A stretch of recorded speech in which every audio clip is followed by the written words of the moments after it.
Welcome, everybody, to She's All Booked, a podcast for book lovers and avid readers. Hi, I'm Jess. And I'm Alex. We're two cousins Who are also best friends. who love to read, Yeah. chat about, and analyze Sometimes overanalyze. the books we're currently reading. Sometimes we're on the same page. And sometimes our pages differ. But either way, We always have an opinion about what we've read, by the way, we're real people. with real families, So you may hear cats, dogs, birds, babies. or husbands. So enjoy the bonus material. Now let's get booked.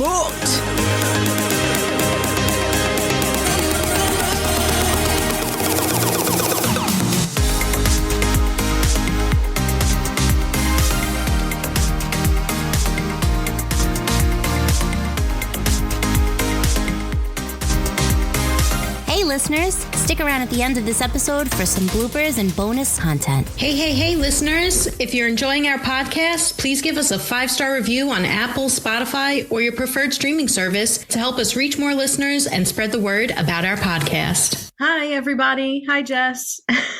Welcome back.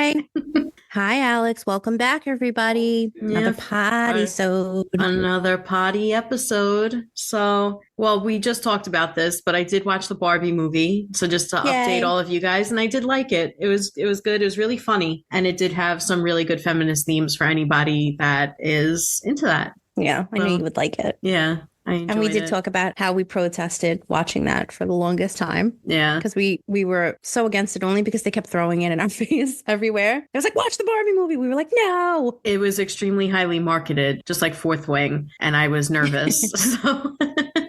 But it was worth the hype. If anybody hasn't seen it and you want that nostalgia, if you're an 80s kid, go for it. Yeah. And there's if you're not, if you're a newer generation, you might like it too. There's a lot of good themes in it. Yeah. It's pretty hilarious. Yeah. I think that the nostalgia you'll pick up on if you grew up, in 80s, 90s, but a newer generation, I think, would still appreciate the movie, even if they don't understand some of the nods to those throwbacks and stuff. But it was good and had good music. And the humor was really, really well done. And honestly, the whole concept of the movie was really well done. I really enjoyed it. I like how they threw in there the Barbies or the Kens that were like discontinued. Yeah. Like special magic earring Ken or something like that. And they were making fun of how they basically canceled Midge because she was too weird because she was pregnant. Yeah. Because who wants to play with a pregnant Barbie? It was funny. Weird. Like poor Midge was just like waving. They were like, no, don't wave. It's too weird. She's too weird. It is too weird. Do you have any snacks before we forget again? Actually. Okay. So first of all, I'm angry with my schnack because I was in the mood for cheddar sour cream. I got the baked ones. When I tell you I haven't had baked chips, like the baked ones, in like over 10 years. I don't want them usually, but for some reason I was like, I need those. Okay. I'm angry. Not only are they like marketed to be healthier, but they're naturally and artificially flavored. Okay. If you get the Simply ones, there's no artificial flavors and no artificial dyes. Apparently this one also has yellow number 5, yellow number 6. So I can't give these to my kid. All right. So I have to make sure that I eat them. Okay. So he doesn't. Okay. And that angers me. No, I'm just kidding. But yeah, I was angry about that. Usually I get like the Simply ones and they have none of that. And I took a chance on the baked and it was an incorrect chance. But anyway. Okay. I have that. Long answer. And then I also am trying the pink apple and lemon polar seltzer today for the first time. How is that? Damn good. Yeah. I really like these new flavors that they keep coming out with. What is I it? still love the strawberry watermelon one. It's pink apple and what? Lemon? Pink apple and lemon, girl. Interesting. Okay. It's delightful. Yeah. So I really like it. And then I also, if that's not enough, have a chai tea. Nice. I just have water and my water with my liquid IV today. No snacks. Had a big breakfast. I made us omelets. Actually, I made myself scrambled eggs. I made Robin omelet and I also made bacon. I know, Mom, I shouldn't eat bacon, but I never make it. And I had it from, I don't know, I bought it at some point. I was like, I need to make this before it goes bad. So yeah. Pigs are very intelligent. I know. I don't want to hear a lecture about it. I know. I like a 3-year-old. I didn't. My mom tells me they're very intelligent. Yeah, my mom tells me all the time. But I mean, it was good. It was very filling. So I'm not hungry, but I am very thirsty, which is why I have my liquid IV. You're a thirsty bitch. I am a thirsty bitch.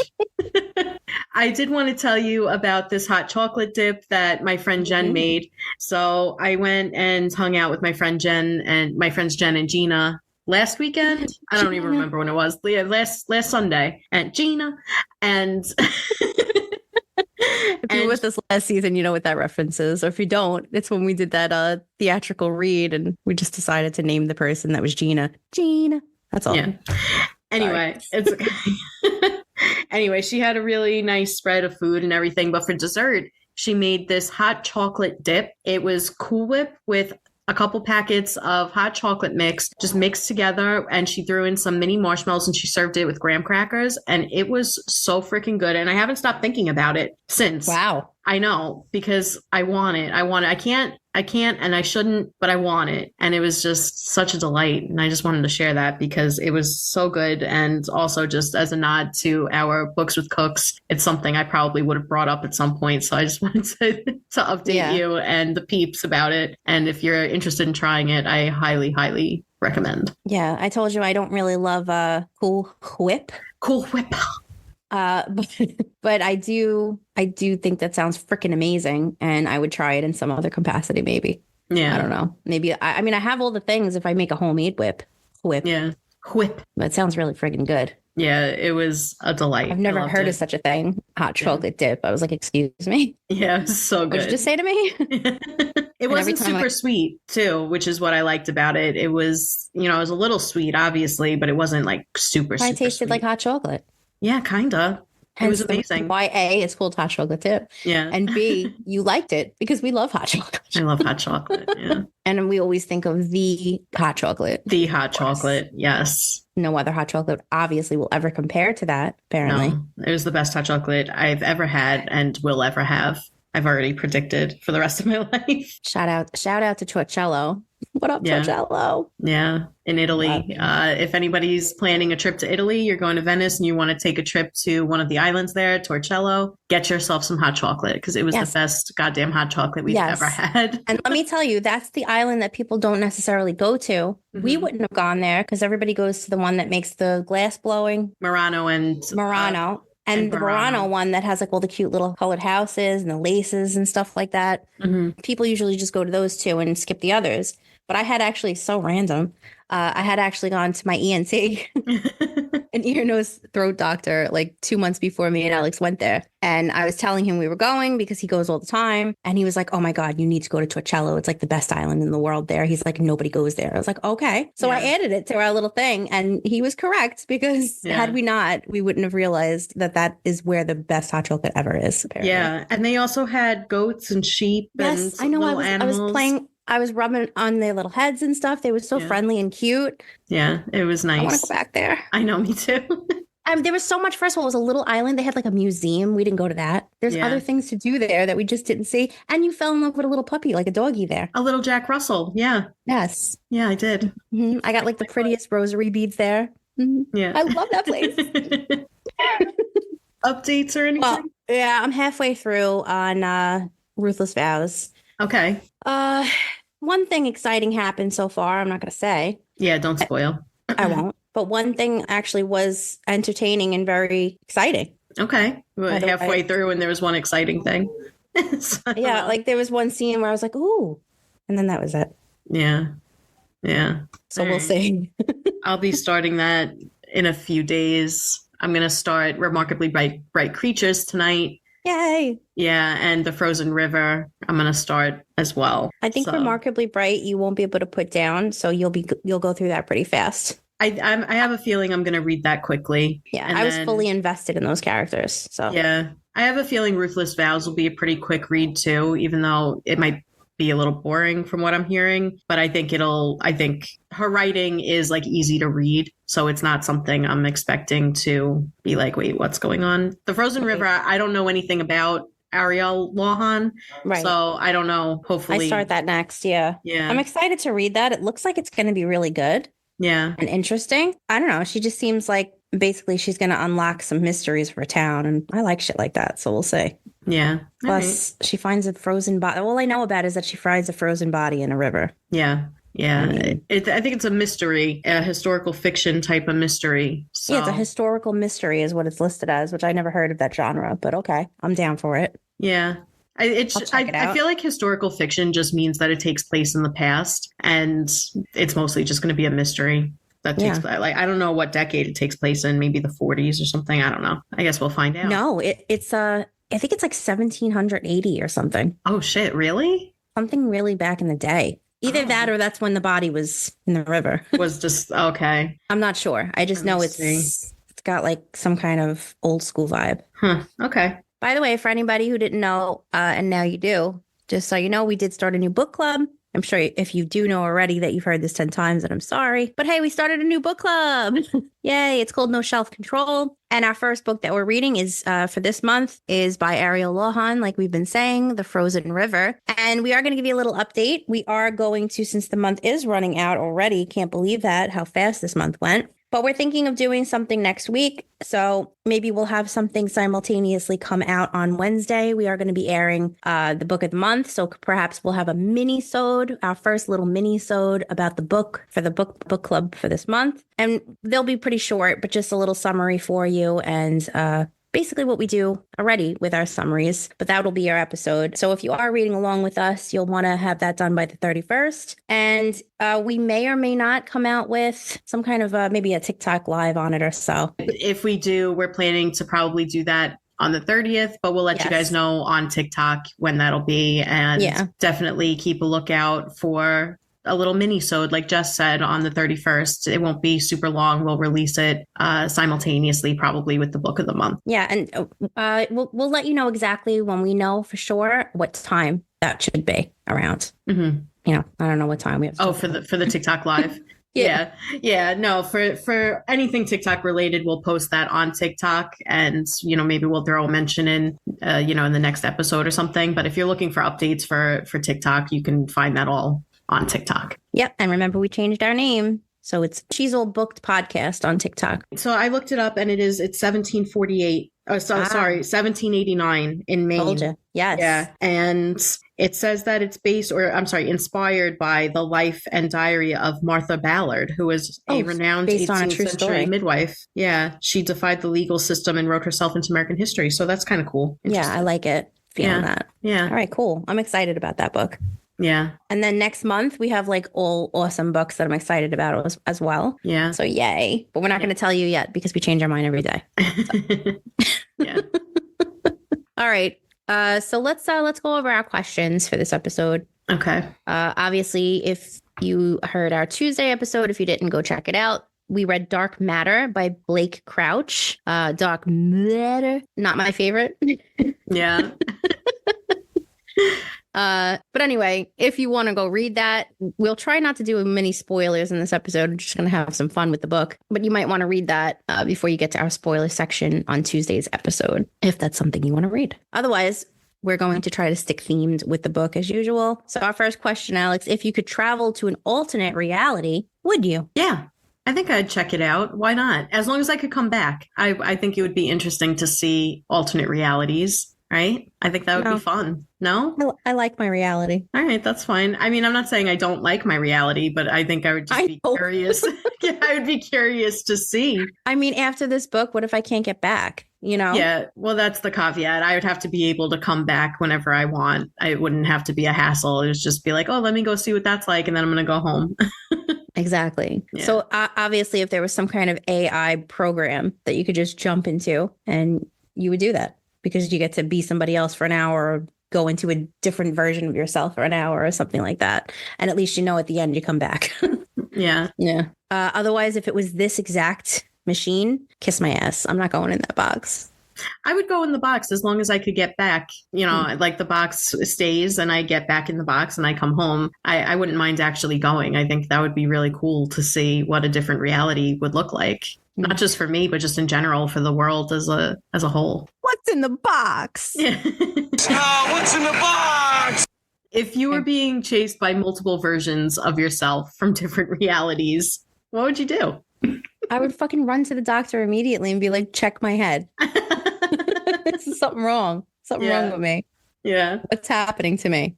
I think that I would gather them all for a meeting, and I'd sit down and I would pull a multiplicity on them. And I'd be like, all right, listen, you're going to be from now on forevermore, you will be work Alex, and you will be the Alex that goes to work for me. And you are going. This is multiplicity. These multiplicity. I don't care. You're cloning yourself. No, I'm telling you that I would have a meeting with all of my different versions of myself. And I would say, if we're all going to exist in this reality, this is the plan. And you're either going to get on board or I'm going to send you back to your reality. Okay, but if you were one of the alternate reality Alexes, would you be like, yes, I'll gladly go to work for you? No, you would protest that shit. Maybe I would. Like, you got out of line one day. Fine. Then they're going back. I run a tight ship. Anybody that has been supervised by me, I'm very strict. So you're either going to get on board and you're going to fulfill your duties, or you're going to have to say goodbye. And that's it. That is what it is. Okay. Hey, Linda, you a bitch. Hey, Linda, you're a bitch. I run a very tight ship. I do. Okay. All right. So the other Alex is, first of all, I like structure. So I'm going to assume that my other versions of myself also appreciate structure. That means there's like mega spreadsheets. Alex. Yes. We would all have a spreadsheet. I'd be like, this is the itinerary for today. Oh my God. We would show up at like, Easter or something with the family and be like, all right, here's the spreadsheet for the day. I would flip out. I would hate that one. I'd be like, no, I want Alex back. I don't know who you are. She'd be like, well, there's ways we can get Alex back, but let me get my spreadsheet for that. The me version would still do all the fun stuff. I would still go to our family functions. I would still hang out with my friends. I would still do the podcast and read books and stuff. I know, but if you were sick and you wanted to send a replacement. Oh. I'm so sick today. You need to go for me. That's actually not a bad idea. Oh my God. On the days that I'm sick from work. You would have events I don't want to go to, Alex. Yeah, 100%. I was going to say that before. Books I don't want to finish, Alex. Yeah, that's 100% true. Or even like books that I don't want to read, but I'm curious about. You can read that one, Alex 5. I don't like you. Jesus, there's 5 of you? I don't know. There's a whole bunch of them chasing us. That's scary. She has like 27. I could sense it. She was like, no, I would never. That. You know for a fact that I would never choose an odd number. That would freak me out because every time you'd come on here, I'd be like, all right, is it really you? And then I have to ask you questions about our past and your childhood. And you would probably know them all, no matter which one you were, which is scary. We'd all have to get a tattoo and like right on our wrist and with a number. So it'd be like, that's fine. Yeah, number 1, number 2. Number 3. Yeah, until one of them gets crazy and like chops off your arm that's his original and then comes over here and is like, hi, it's me. And I'm like, it's not you. Why would I be so evil? I don't think any versions of myself would do that. There was evil Dessons. Okay. I had an issue with Jasons. that. I had an issue with that. Because they seen the worst. It didn't make sense. Some of it didn't make sense. None of it made sense. All right. None of it made sense. All right. If you were forcibly removed from your family, what would you do to get back to them? Or is there anything you wouldn't do? I mean, I think I would do everything in my power to get back. I don't know. I don't think I'd kill somebody to get back. But I mean, who knows, I guess, on what the situation is. If they're trying to kill me and they're in my way of getting back and they're trying to kill me, then maybe. I don't know. I'm not sure. I'm not sure what I wouldn't do to get back to my family because I would want to get back, right? Obviously. I mean, what kind of person would be like, I wouldn't want to get back? Some miserable people out there. Dude, some people that are like, finally, my day has come. Oh my God. Oh, wow. Like the mother from Kramer versus Kramer, that movie from the 80s. Yeah. She like ran away and then she just comes back randomly and is like, I want my son. It's like, oh, where were you? Yeah. All right. We're looking at you, Meryl. All right. Anyway, 80s Meryl. Yeah. Of course I would. Of course I would want to get back to them if I was forcibly removed. Who's forcibly removing me? I'm going to analyze the shit out of this question because who's doing this? Well, who are you? Is it me? Is it a version of me? Yeah, it's us from another reality. We're getting Jessed. All right, well then Jess 2 is going down. She's going down, okay? And is there anything you wouldn't do? I mean, I would love to tell you that I wouldn't be a psycho like those other ones in the book. But, if somebody forcibly removed me from my family and was pretending to be me like an imposter, that would creep me out. I would have to save my family. Yeah. So I don't know. I don't know how to answer that question in a sane way. Yeah. without sounding like somebody has to call the cops on us. Yeah. Yeah. I mean, would I go absolutely John Wick? Possibly, to get back to my family. Okay. Possibly, yes. That's all. Do I get to train with Keanu Reeves? Maybe it would take a little longer. I don't know why you would train. But he does all his own stunts, Alex. Okay. You could go out and find him. Does he really? I did not know that.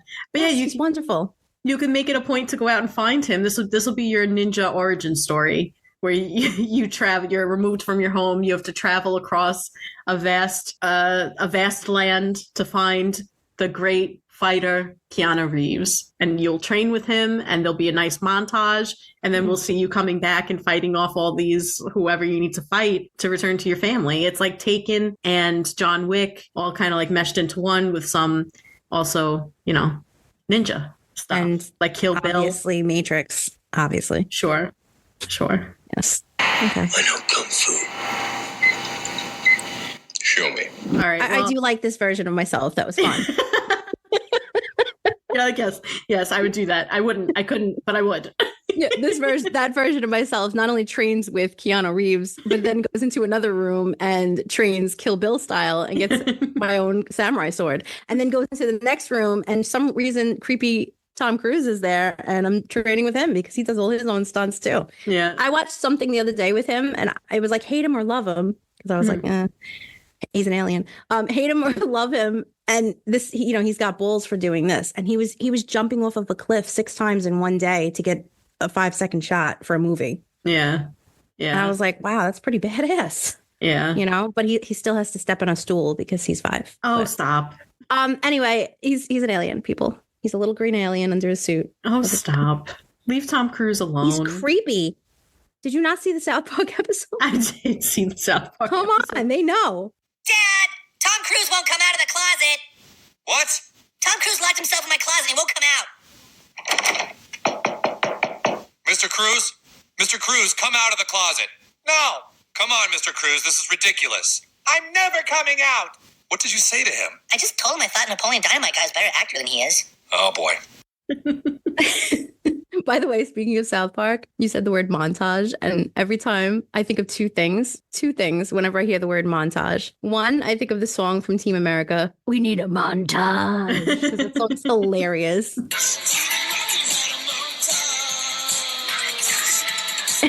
That's number one. Number two, I immediately think of the movie Hot Rod, when he's doing that like his montage moment where he's like dancing in the woods and he's like smoking a cigarette or drinking a beer and then falling down the hill for 20 minutes. That's hilarious. That might be cinematically one of the best comedy scenes of all time. The fall down the hill gets me every time. It's never not funny.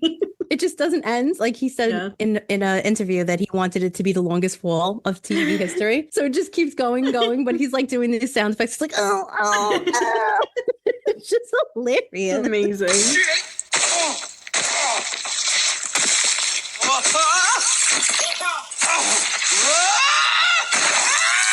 The first time I've ever seen this, I was like, what am I watching right now? I know. I can't look away. It's really good. Go see it. I made Alex watch that movie one day. She had no idea what she was walking into or what to expect. And half the time she was just like, what am I watching? What is this? I was like, it's good. Just watch it. I love that movie. Yeah, it's good. All right. Well, if you could create the box from dark matter, would you? And do you think it already exists? No. That's like, should we can create AI, but should we? Hell no. Okay. I've seen those movies. Okay. But do I think it really exists? Hell yeah, I do. Okay. And that's just not being a conspiracy theorist. Okay. There's a lot of shit that they have that we just don't know about. Think about it. We've had the same iPhone for 20 years. What are you talking about? There's advances in technologies. They just won't let us have it. That's and an it's Apple for good problem. reason. That's an Apple problem. Don't be anti-Apple on me today. I'm not in the mood. All right. Okay. Android. All I know is it definitely exists. There's some creepy, crazy things technologically that exist that would blow your mind if you knew about it. And some dude, I don't remember his name, but he was like a military dude or some important guy from the 60s, said that everything you can think of scientifically, sci-fi, whatever, technologically, they already have it. Like, so what does that mean? Somebody had asked him, like time travel? He's like, anything you could think of. All right. So why wouldn't it exist? Mm-hmm. That's all. All right. Well, if you think it exists, what do you think they're using it for? To mess with me every day, probably. They're going in there, and every day I wake up and I'm like, why do I have these weird memories? You know, deja vu? It's just to mess with you. To mess with us all, okay? You know that deja vu feeling? Like one time I was going down a street and I was like, I feel like I've been here before. But I didn't remember being there before, but probably was. Okay. Because of them. No, I'm just kidding. I don't know. All right. Well, I have opposite answers. Would I create the box if I could? Yeah. A, I'd make a shit ton of money. B, I think it would be cool to see a different reality. I think that that's interesting. Do I think it already exists? No, I don't. But would you be surprised if you found that it was? Yeah, I would. They have invisible ships in the sky. They have invisible things for the military where soldiers are invisible. If they can figure shit out like that, they could do something like this. Making things appear invisible is a lot different. It's an illusion. First, you have to subscribe to the idea that alternate realities exist, which I don't believe they do. And you need to believe that we can travel to an alternate reality. So I don't think it's possible for me personally. Well, so Stranger Things is allegedly based off of a theory about some kids in the 80s that were underground, which I don't want to know about that because that's probably real. But they were like doing testings on these kids or whatever, and supposedly a portal was opened. So if that's the case, that could be another dimension, which kind of plays on the idea of alternate realities because maybe there's different dimensional reality us's. I don't know. I don't know. My mind can't wrap around it and it doesn't like it. I do think that experiments were probably done on children and it probably broke their psyches and they probably came out of that thinking that they saw another dimension. I 100% believe that humans could do that to other humans. Oh, absolutely. But I just don't believe in that. Crimes against humanity are very real, but I don't want to go there right now. Yeah. But if it does exist, I would be surprised and I would be interested in it. I think it would be very cool. I personally don't believe in it. Alex would be like, I want to go with a volunteer's tribute. I volunteer as tribute. Oh, only if I could come back. You're not telling me that if you could either time travel, like go back and see what the world looked like when dinosaurs were around, you wouldn't want to see that? No, I don't want to get chased by a T-Rex. I'm good. Who said you were going to get, you got to learn how to hide, wear your camouflage. All right. Where am I hiding? I've seen Jurassic Park. It doesn't end well. Okay. Well, you know what? There's a lot of trees back there. I'd like to see what the planet looked like before humans came and destroyed it. All right. Well, let me remind you, though, that Alan Grant and all of them escaped the island of Jurassic Park because they had a helicopter, which won't exist back then. How are you getting out? But you can come back, is what I'm saying.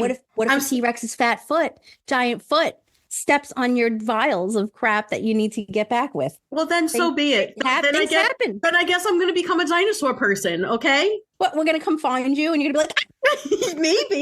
Maybe. Riding on a pterodactyl's back? Yeah. You guys, there's no dragons, guys. I'm going to have to befriend the nice dinosaurs and we're going to have to fight the bad dinosaurs. I'm going to conquer the dinosaur universe and then you guys are going to come back and be like queen of the dinosaurs. All right, sure. Yeah. All right. Let's get into our rapid fire round. You just crap all over my dreams. I'm just kidding. Sorry. Your dreams of riding a pterodactyl. I'm so sorry. I would love to ride a pterodactyl. Being stranded in the land of the lost over there. So you know how much fun it would be? I'd be like, Jess, I'm coming over tomorrow at 5 and you'll just see me roll up on a pterrodactyl. No, I'd be like, you're not parking that thing in front of my house. I'd probably get there so fast, I would park it on the roof. It would land on your chimney. It would rush through my house. It would not. They're not that big. Are you kidding me? They were ginormous. They were dinosaurs, bro. They'll have gentle claws. I'll teach gentle them. My ass. I'll teach it gentle claws like I teach my cats gentle paws. All right. Oh, okay. Pterodactyl whisperer over here. The rapid fire for today is people that need to crouch around us. Yes. Just probably ourselves. I'm going to throw up 2 minutes on the clock, and we are just going to shout out whatever comes to mind, which, as you can already tell, will probably be a continuation of the conversation we were just having. So, are you ready? I'm ready.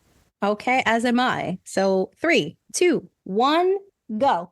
People that need to crouch around us. Balake. Yeah. Blake Crouch. Colleen Hoover. And Rebecca Yarros.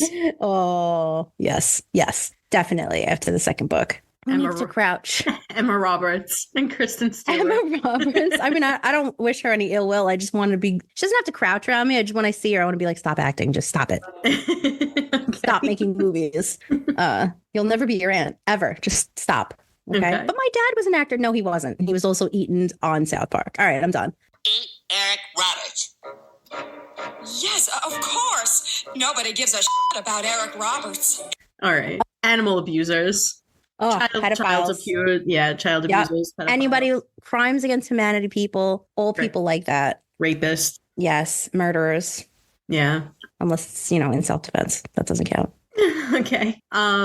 Jason Dessen. Anybody from that book? All of the Jason Dessens. The people who thought Waterworld, the movie, was a good idea. What were you guys thinking? I never saw that. Don't watch it. It's been described to me, and I was like, "What?" It's terrible. Also, Kevin Costner, not the best actor. Overrated. All right.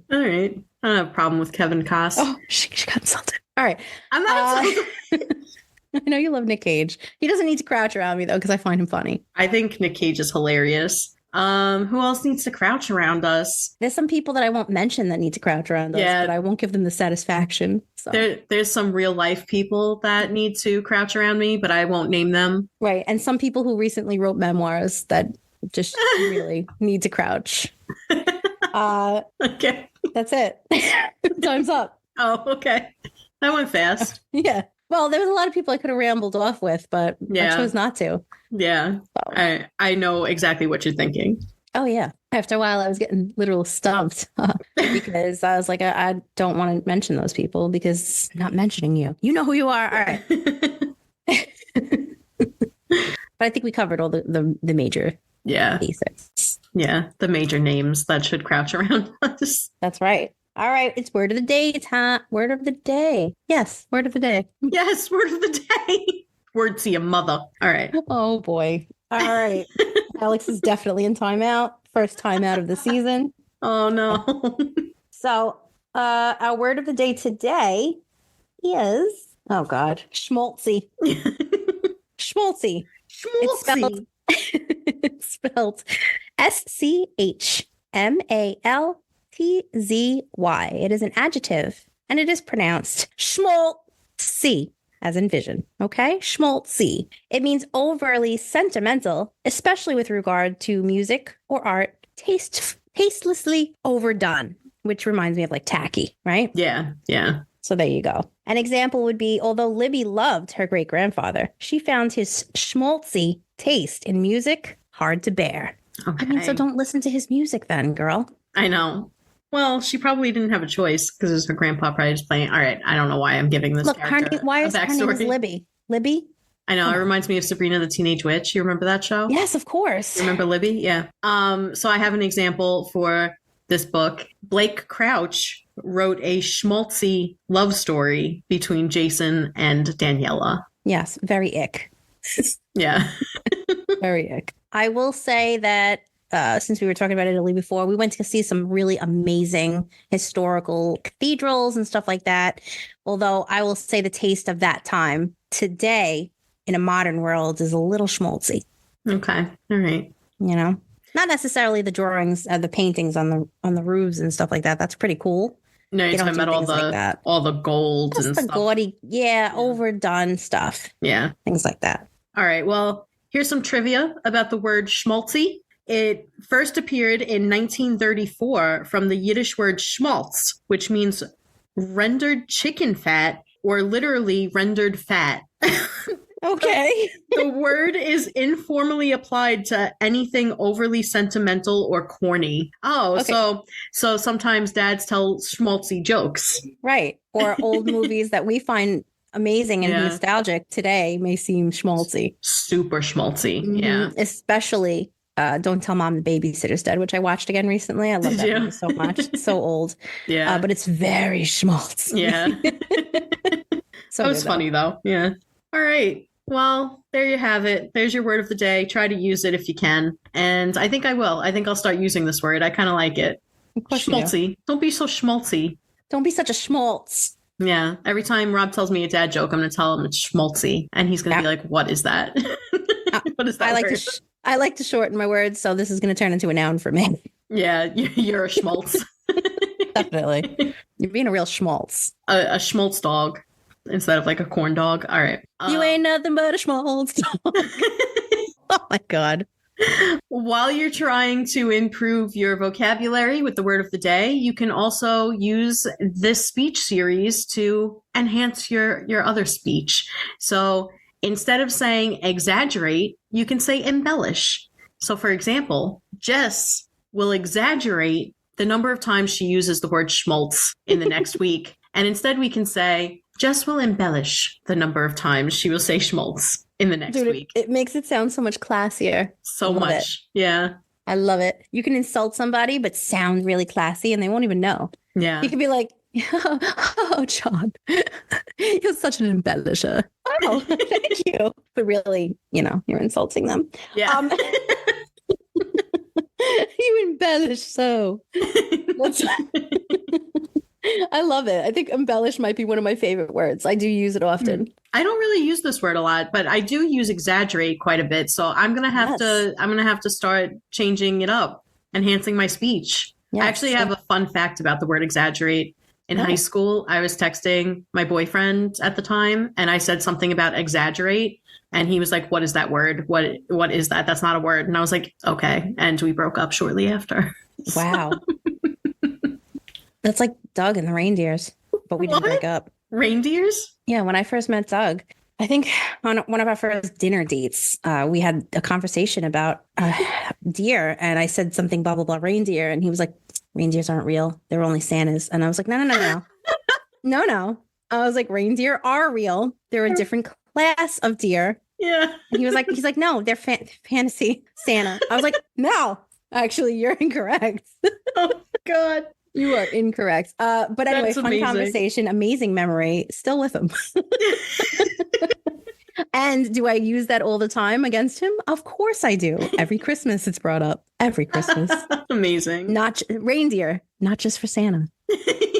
That's hilarious. Next time you see him, tell him reindeer are real. Okay. He'll know. All right. All right. Let's talk about what the people thought, because you know what we thought about Dark Matter. So we're going to give you our 1-star and 5-star reviews that we found. So Alex, hit us with your 1-star. All right. This person said, if you picked this up because the science fiction aspect of the premise interests you, don't bother. If you're even halfway decent at solving mysteries, don't bother. If you're a feminist, don't bother. This one reminded me of you. Yeah. She said, I've never read anything so male-centric, so predictable, and without even a lick of science considering its science fiction premise. It's only getting 1 star because I do believe the writer has a good way with words when he bothers writing full paragraphs rather than easy to skim one-liners. I feel like you could have written Did I write this? I feel that person to my core. I know. That was me. It had to be. As soon as I saw it, I was like, I have to use this one because it sounds like Jess. Wait, down to the one-liners. I know. This person had the same reading experience as me. That's amazing. I love that person. Hey, whoever you are, I love you. It's like my book soulmate, if there was such a thing. Yeah. All right. So I found a really quick 1-star review, and then I'm going to read my own, which was a 2-star, but it originally was a 1-star. So it kind of satisfies. And that one that just sounded like me kind of made me want to revert it back to 1 star. But anyway, this person says, thanking God that's over. That was a 1-star. Thanking God that. Okay. That was the whole review. That was the whole review. Oh, okay. And I agree with that also. Okay.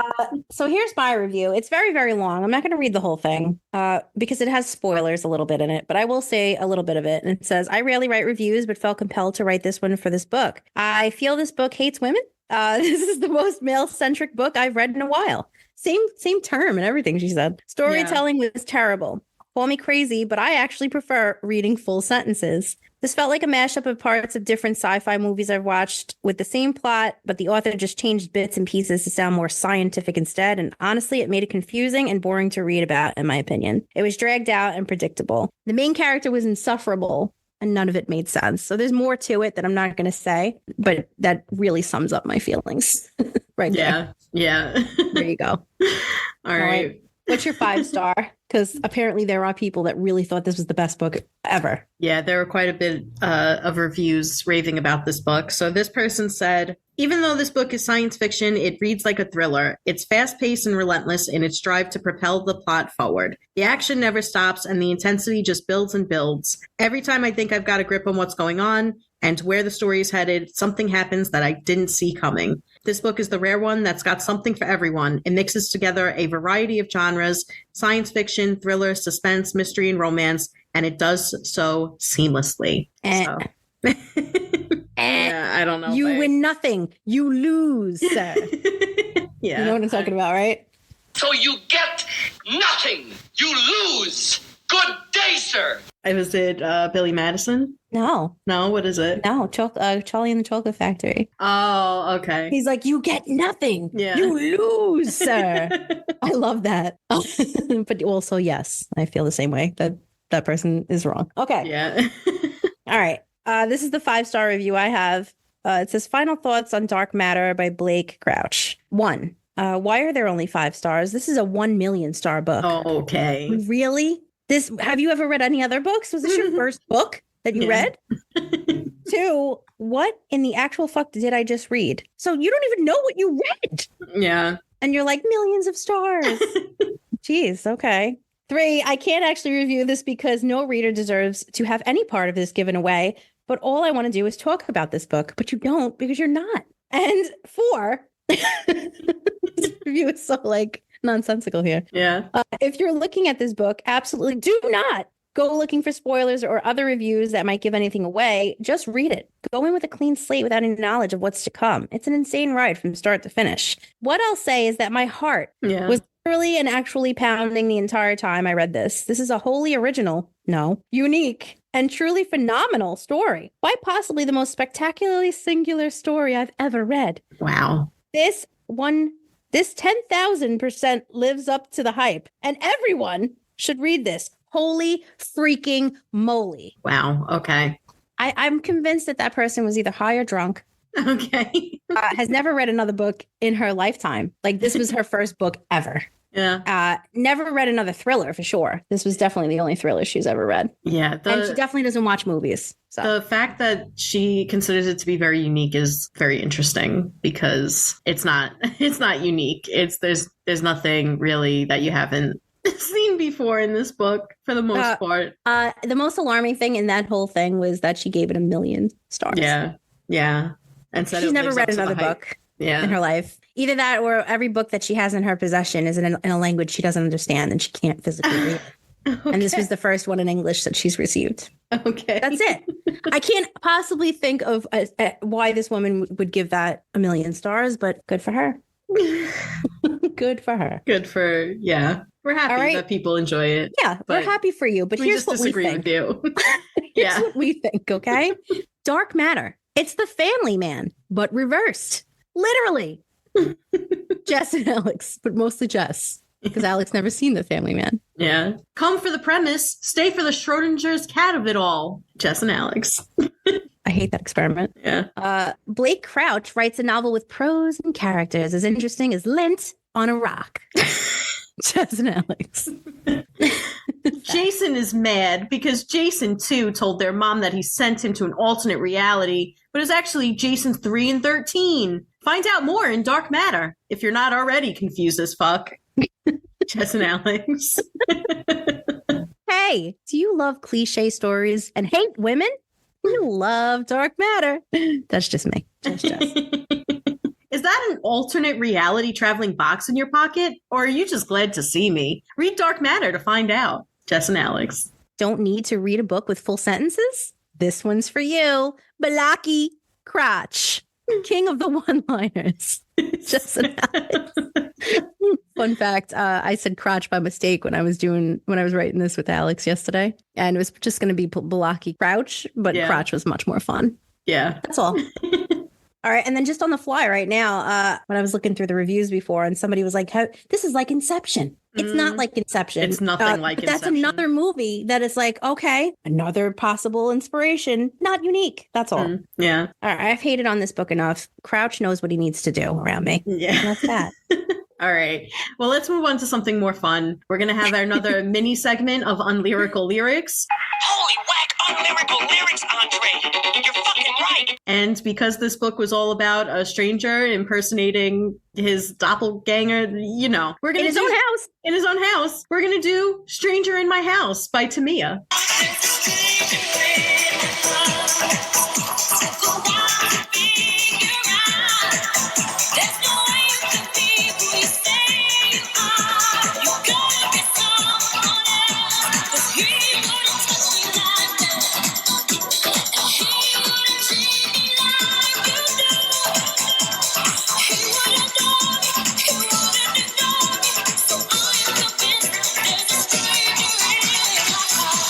Yes, which is one of our favorite songs. We love this song, both of us simultaneously love it.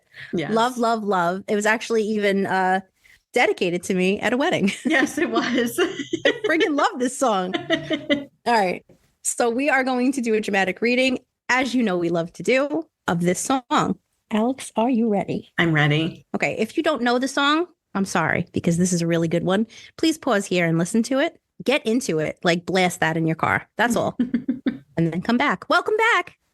All right. I don't understand. You look just like the man. In the picture by our bed, the suspense is pounding and clouding up my head. I'm checking your clothes and you wear the same size shoe. You sleep in his spot and you're driving his car. But I don't know just who you are. There's a stranger in my house. It took a while to figure out.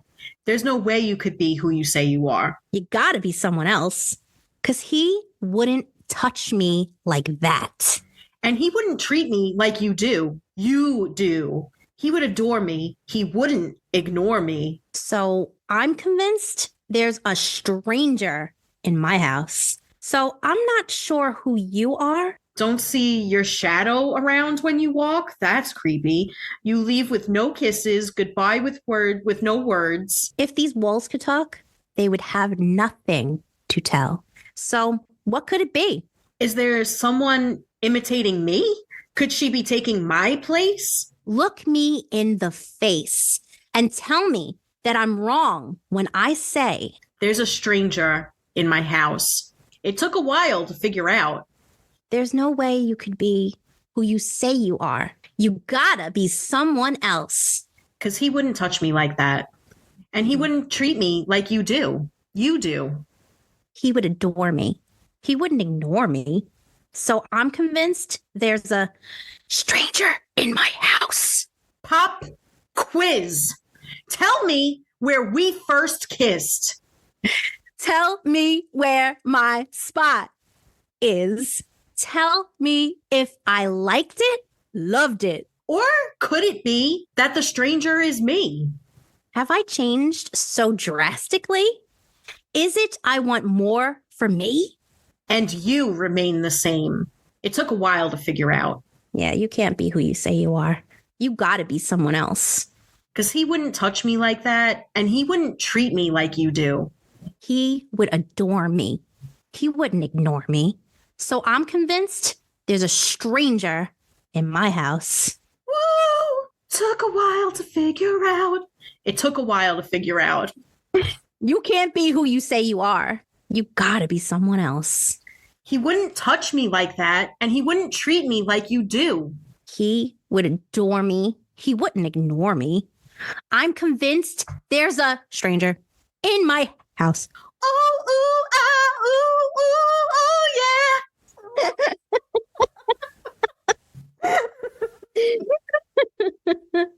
Perfect ending to that. Yo, that got really intense. Yeah, it did. I think this was our most intense yet. I don't know if you could, maybe because we have so much passion behind this song. When we got to that part with pop quiz. Tell me where we first kissed. Tell me where my spot is. Tell me if I liked it, loved it, or could be that the stranger is me. Have I changed so drastically? Is it I want more of me? And do remember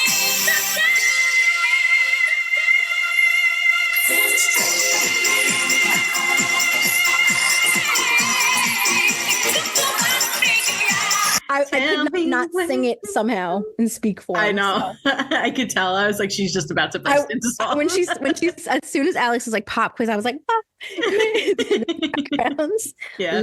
Love this song. Love it. Yeah. It's such an oldie but goodie. Yeah, the song is incredible. Yeah, that was a fun one. I'm really glad. Good job with that one. Yeah. Yay us! Yay! Woo! Yay to Mia! Yay to Mia!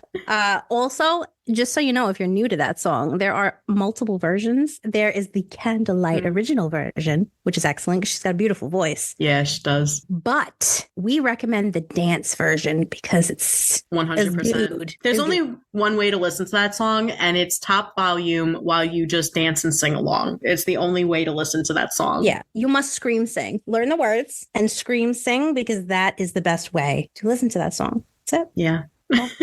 All right. So next up, we have another mini segment, which is, well, we're titling Check Your Shelf Before You Wreck Your Shelf. You better check your shelf before you wreck your shelf. Yeah. Yeah. All right. All right. So in this one, we are going to each list 3 books we think you should add to your TBR, 3 books we think you should remove from your TBR, and 3 books that are on our current TBR. So this way, maybe you might not have heard of them before, and you might be interested. So let's go. All right. So for my 3 books that I think you should add to your TBR, I'm going to say Beartown by Frederick Bachman. For my fiction lovers out there, it's an excellent book, excellent writing. I think you'll really enjoy it. For my romance lovers, it's got to be book lovers. I adore this book and I've reread it a few times and I just still love it so much. And finally, I have Unwind. It's a YA dystopian by Neil Shusterman. Oh, I forgot to mention that Book Lovers is by Emily Henry. Unwind by Neil Shusterman. Excellent book, very disturbing. I read it years ago. I still think about it on a weekly basis. It disturbed me so much. Excellent writing, really well executed plot. I highly recommend it. And then I do have an honorable mention for my nonfiction lovers, Sapiens by Yuval Noah Harari. And I'm sorry if I didn't pronounce that correctly. All of those sound really good. Yeah. I think I have 2 of them already on my TBR, but I want to definitely add that other one that you said disturbed you. Unwind. Yeah. Yes. It's really, really well done. I'm interested in that. Yeah. All right. So the 3 books that I have that I think you should add to your TBR are ones that you've definitely not heard of, or maybe you have, but most likely not. One of them is, I have it in my hand. I'm actually hugging it. One of the best books, in my opinion, I've ever read. It's called Homegoing, and it's by Yaa Gyasi. It is amazing. It is a collection of stories. They could all be standalone stories, but they all branch off of 2 people. So basically, there's these 2 twin girls born in Africa. In the middle of the night, they get separated, and one of them ends up going to the Americas, and her descendants all end up in a slave trade situation in America. And then the other one stays in Africa, and you get to see how her descendants are affected. So you get to see how each descendants are affected, whether one was stayed where her roots were, and the other one was removed entirely from her roots. It's excellent. All of the descendants are each chapter. It switches where it'll be from the 2 twins. One chapter, the next chapter will be, her son or her daughter, and then so on and so forth. It's really, really good and very moving. There's so many good themes in it, and just overall well researched and written and beautiful book. I fully recommend that. The next one I recommend is Remo Dios, and that is by Aurora Levins Morales. Excellent, amazing writer. This story about Remo Dios, it's a collection of stories, but one in particular within this is about maybe a little over 100 pages, and it's about the origin of women, and it's just well written and beautifully written, and it goes through all historical events and puts women at the forefront, and I recommend that. And then the last one I recommend is called 1001 Nights by Hanan al-Sheikh, and that is a modern rewrite of Arabian Nights, which, as you know, like Aladdin and things like that, which was very demeaning to women because it was most of the time either making fun of the female characters or using them in some derogatory fashion. This puts the women forefront as well. So all of my things today pretty much have to do with some kind of women empowerment. Yeah, you've mentioned all of these books to me, and definitely, I'm definitely interested in reading all of them. Yeah, these are 3 books that I would recommend to everybody. I think everyone should read them, especially Homegoing. I feel like that book should be like incorporated in schools or something. Excellent. Mm-hmm. Yeah. So, all right. But there are books that we hate, so let's go. Yeah. 3 you should definitely take off of your TBR. Yeah. So for me, I'm going to say It Starts With Us by Colleen Hoover. Honestly, anything by Colleen Hoover, in my opinion, but definitely It Starts With Us. If you did enjoy it, It Ends With Us. I don't think you'll like It Starts With Us. I don't know. I don't know who this book is for. It was really just, I think, a cash grab, and it was terrible and I hated it. Take it off. You don't need to read it. The second one I have is Iron Flame. I personally think that it does a disservice to the whole series. I didn't care for the writing. I hated the majority of the book, and I think you could probably skip it, read some spoilers, and just move on to the next book whenever she releases it. Finally, I have Haunting and Hunting Adeline by H.D. Carlton. I don't know who these books are for. So I know it's a dark romance. I have a big issue with calling these books romance at all, because the main character is persistently raped throughout both books, and there's very little to no consent, and I just don't get it. I just don't understand why we're reading this and why we're perpetuating this idea that this is a romantic book. It's not, and it's very just deeply disturbing. And then my honorable mention here would be Caraval. I just didn't enjoy the series. I decided to stop after the second book. I don't get the hype. I think you can take them off your TBR and live a perfectly fine life without having read them. Yeah. Check your warnings on Haunting and Hunting Adeline. Yeah. Alex sent me them when we were considering it for Halloween era. And they were like 4 pages. Yeah. I was like, this isn't for me. It's a ridiculous I applaud you for actually reading them both. Psycho. Yeah. It was morbid curiosity. I honestly don't know why I did it to myself.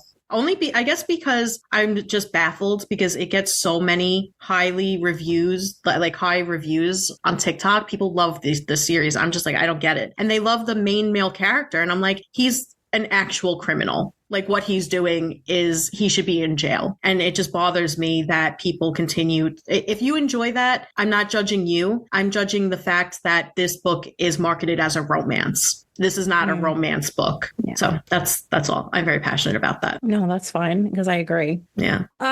This should come as no surprise.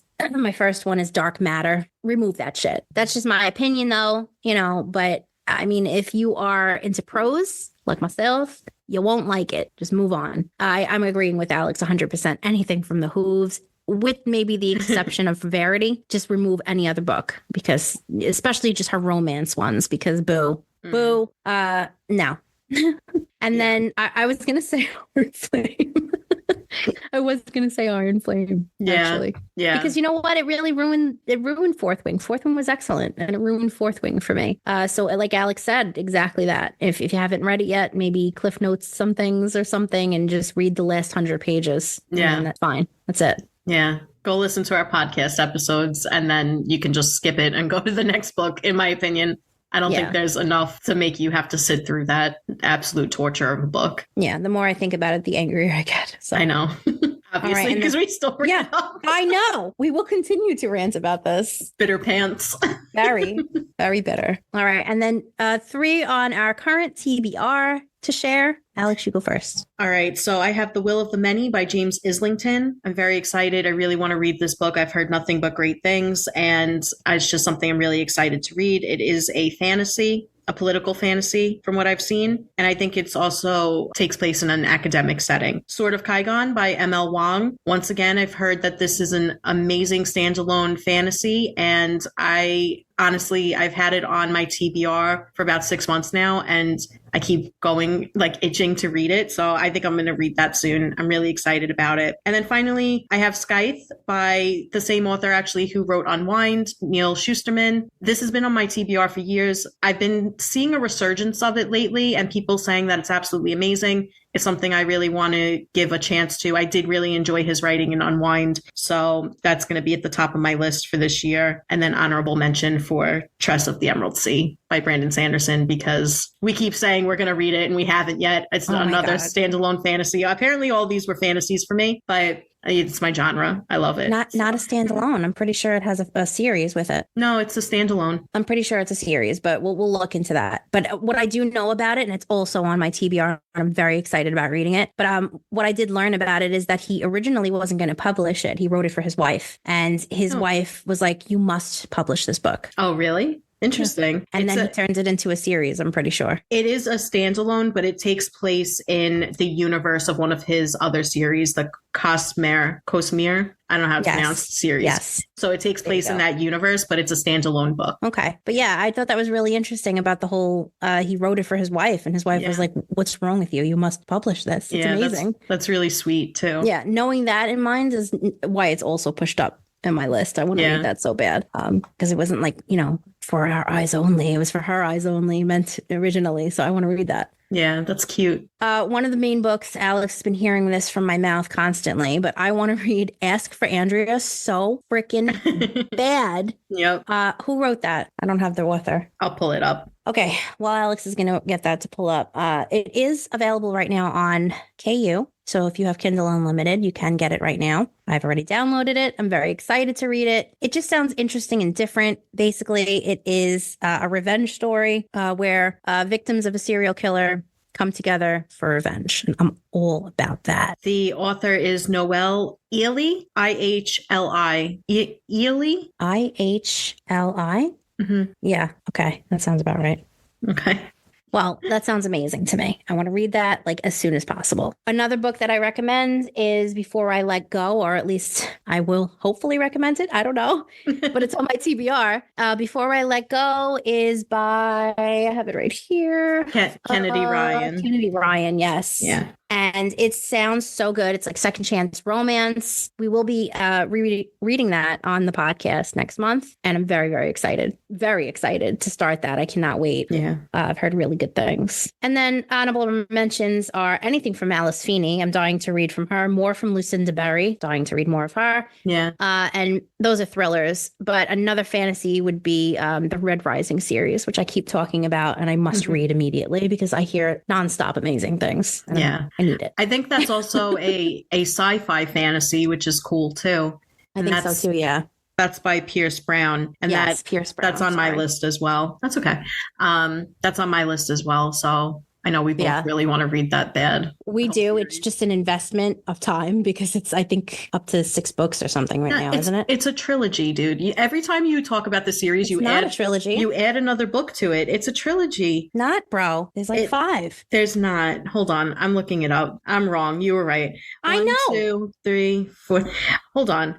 Because I was pretty sure that this was, you're right. You're right. It's not a trilogy. I'm sorry about that. I really thought it was a trilogy. I'm dying to read this series. I've stalked the series. I don't know why I thought on stalking the series. Why did I think that? I could have sworn somebody told me it was a trilogy. All right, it doesn't matter. There are 6 books. Lightbringer is the 6th one. So sorry. I kiss my head. Well, I think out of all of those, no, I want to read them all. So never mind. I was going to suggest some kind of order. No. Yeah. Chaotic. My reading style is chaotic because if I have an order, I will immediately skip down because I rebel against myself. Okay. Well, Ask for Andrea and Before I Let Go are both potential podcast books for next month. So most likely we will be reading those at least. So yeah. And I think we actually talked about doing The Will of the Many as a potential book club book. So you might hear us talking about some of these books in the future. Yay. Yeah. All right. Well, for our game this week, we're going to build an alternate reality. So we'll each describe what our ideal alternate reality would look like, but to give each other a little bit of a challenge, we each have to give each other 5 things that their reality has to include. All right. So you're going first because you made me go first last time. Absolutely not. Okay. So it is your fine. Fine. All right. So describe what your ideal alternate reality would look like. 5 things I have to give you. Here we go. A lamppost. Okay. A pogo stick. Okay. Unicorn meat. Ew. The foxtrot dance. Okay. And squirrel feces. What is wrong with you? All right. All right.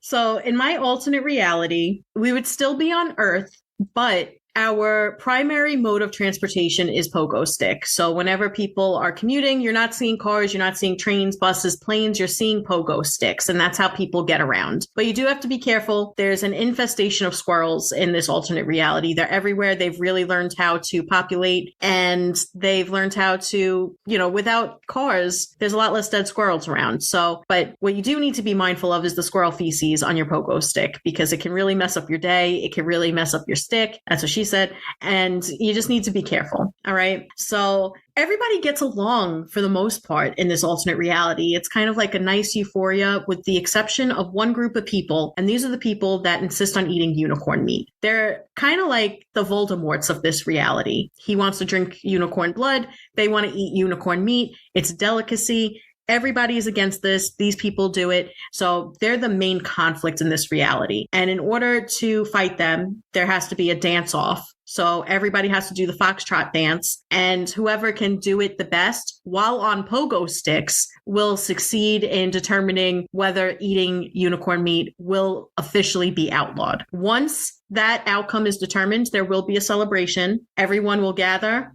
in the town square. There'll be a nice little town square in each little area of this world, and there'll be a lamppost at the center of each square.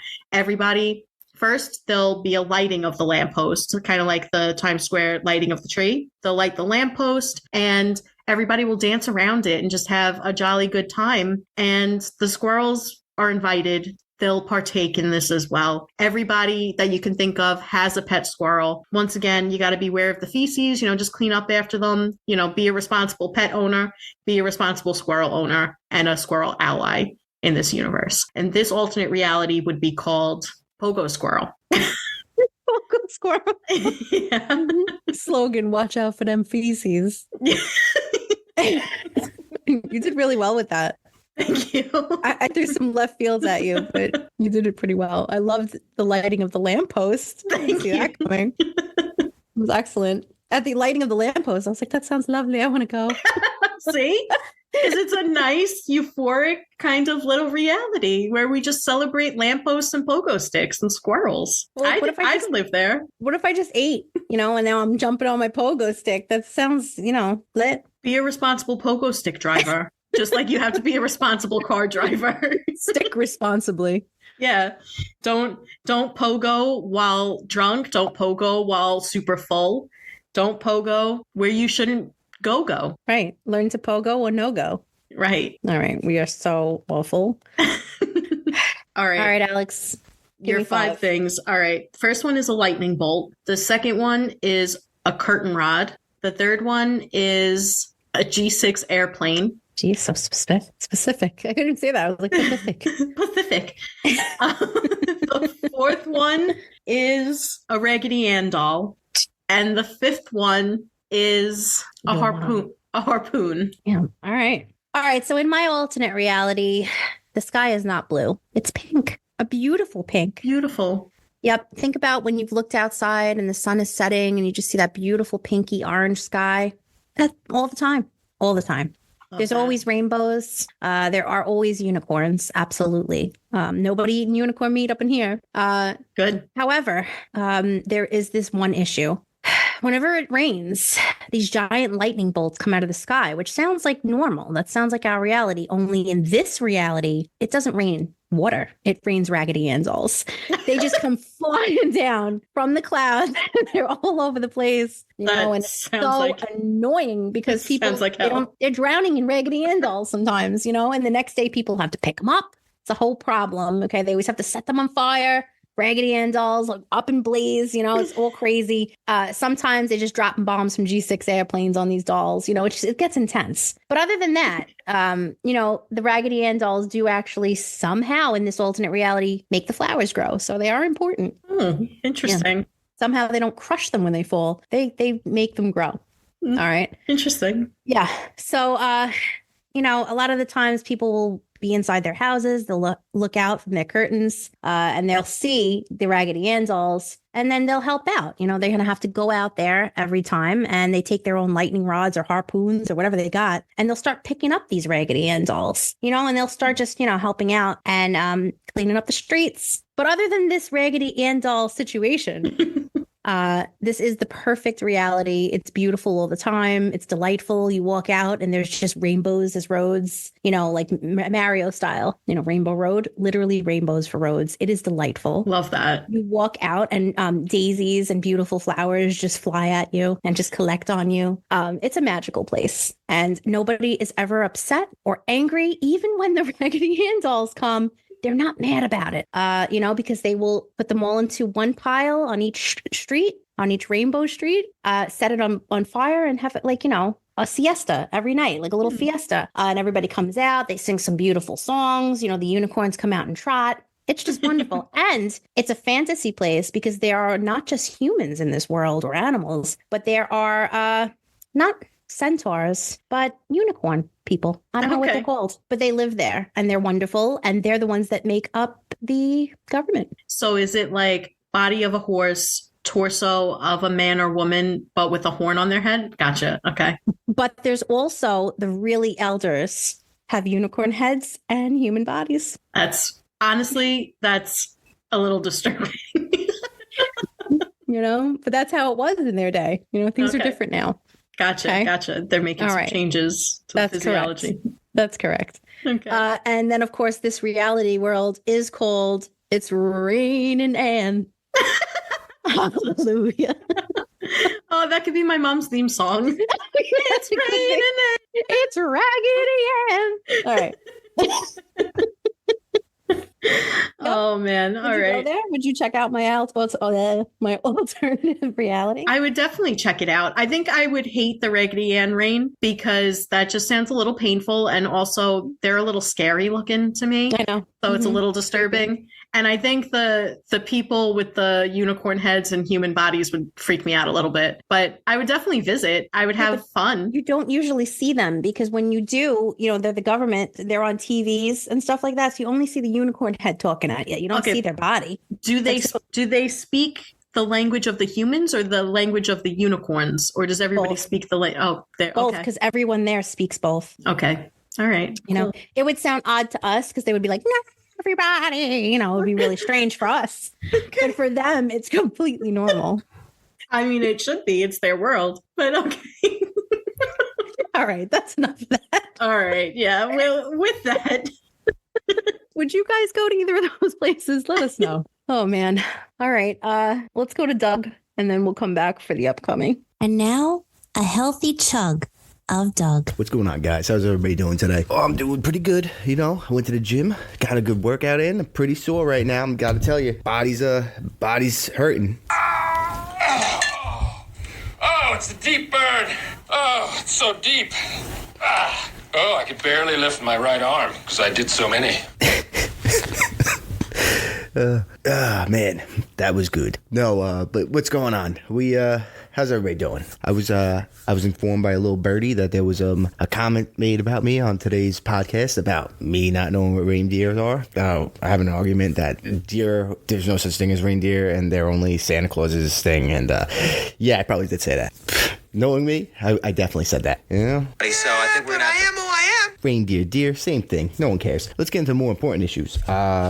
Sony, we need to have a conversation because I'm getting way too many offensive chat warnings, all right? I'm not even saying anything that bad. I am talking to my friends. I'm not even talking to other people I don't know. I'm talking to my friends, all right? And if they're playing like trash, I need to let them know that they're playing like trash. You gotta hurl some insults at them to get them to start playing better. We've done studies, 60% of the time it works every time. That doesn't make sense. So, new thing, I'm gonna have you guys, I'm going to give you guys updates on my calorie intake because I'm going to try to gain maybe like 20 pounds. And I don't know. We're going to try to do it by May. Sounds pretty hard, but we're going to do it. I'm at 190 right now. We're going to get over to 210. It's going to be a hard journey, but I'm going to do it because I have faith in myself. And if you ain't first, you're last. Oh, for career day. You came in, you said, if you ain't first, you're last. Oh, hell, Ricky, I was high when I said that. But that doesn't make any sense at all. You first, you're last. You can be second, you can be third, fourth, hell, you can even be fifth. Stay tuned for the next Manly Minute, where you can get tips about sports, working out, reading, gaming, and other fun topics. Just a reminder to stay after the episode for some bloopers and bonus content. All right. Join us again this Tuesday January 30th, when we'll review Remarkably Bright Creatures, another book I recommend. It's a contemporary fiction novel by debut author Shelby Van Pelt. And then again next Thursday, February 1st, for another Poddy episode. And remember that we're starting our book club, No Shelf Control.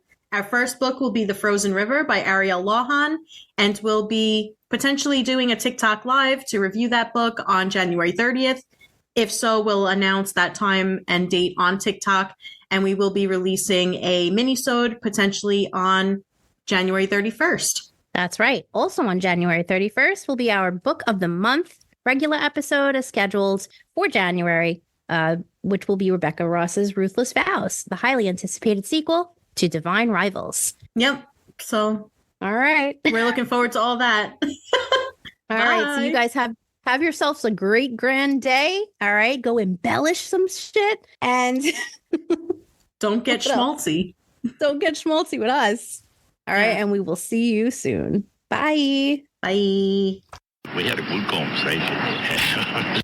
For everyone just tuning in, this is what you can expect from our podcast. We'll be releasing new episodes every Tuesday and Thursday, and we'll have a new book of the month on the last Wednesday of every month. We encourage you to reach out to us with thoughts, ideas, questions, and feedback. You can reach us at she'sallbookedpodcast@gmail.com. As always, all books we review will be available at our link in bio or by visiting linktr.ee/she'sallbooked. We do make a small commission from any purchases you make using that link, so thank you to all who support us. And of course, we want to say thank you to all of our listeners. We really appreciate each and every one of you. If no one told you today, you're important and valued. You belong here. You're doing great, and we believe in you. This chapter may be over, but the story goes on. So stick a bookmark in us. Ouch. And we'll see you in the next one.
Don't you understand, Elron? It's me, Tom Cruise. Yeah, I know who you are. Well, haven't I done well, Elron? Haven't you enjoyed my acting? Which film did you like best? Well, I mean, you're not like as good as Leonardo DiCaprio, but you're okay, I guess. What? I mean, you're not Gene Hackman or that guy that played Napoleon Dynamite, but you're okay. I'm nothing. I'm a failure in the eyes of the prophet. Ah! Hey! Dude, I'm sorry, I didn't mean it. Go away! Dude, this is my room. Go away, I said! Dad, Tom Cruise won't come out of the closet. What? Tom Cruise locked himself in my closet and he won't come out. Mr. Cruise? Mr. Cruise, come out of the closet. No! Come on, Mr. Cruz, this is ridiculous. I'm never coming out. What did you say to him? I just told him I thought Napoleon Dynamite Guy's a better actor than he is. Oh, boy. Mr. Cruz, you can't just stay in the closet, all right? You need to come out. What's going on? Tom Cruise won't come out of the closet. What? Just leave me alone. Well, we can't leave you alone because you won't come out of the closet. It's been 4 hours now, and Tom Cruise still will not come out of the closet. Hundreds of onlookers have gathered here in hopes that the celebrity will finally give in. Tom! Hey, Tom, it's John Travolta. Oh, hey, John. Tom, you gotta come out of the closet. Oh, my God. I'm not exactly sure why Tom Cruise is in the closet, but I'm being joined now by famous singer-songwriter R. Kelly. Well, I was just standing here, and Tom Cruise locked himself in the closet. I asked myself, why won't Tom Cruise just come out the closet? But nobody has no answers. And so I pull out my gun. Woo! Tell me why Tom Cruise in the closet, or else I'm gonna shoot someone. If Tom Cruise and John Travolta don't come out of the closet, I'm gonna cap this bitch. Park County Police have decided to try a new method. Now, I've been asked to come up here, get you both out of the closet. Man, this is some crazy shit. Why won't you both just come out the closet? And they said, we're not coming out the closet, so you can just go away. But everyone wants you out the closet. That doesn't matter because we're gonna stay. Now I'm starting to get angry, so I pull out my gun. Oh! I'm gonna give you count to 3 to open this closet door. 1, I'm gonna shoot you both. 2, I'm gonna cap some bitch free. Now I'm in the closet. Now I'm in the closet too. So you get nothing. You lose. Good day, sir. Thanks for listening to my mommy and Aunt Alex. Bye.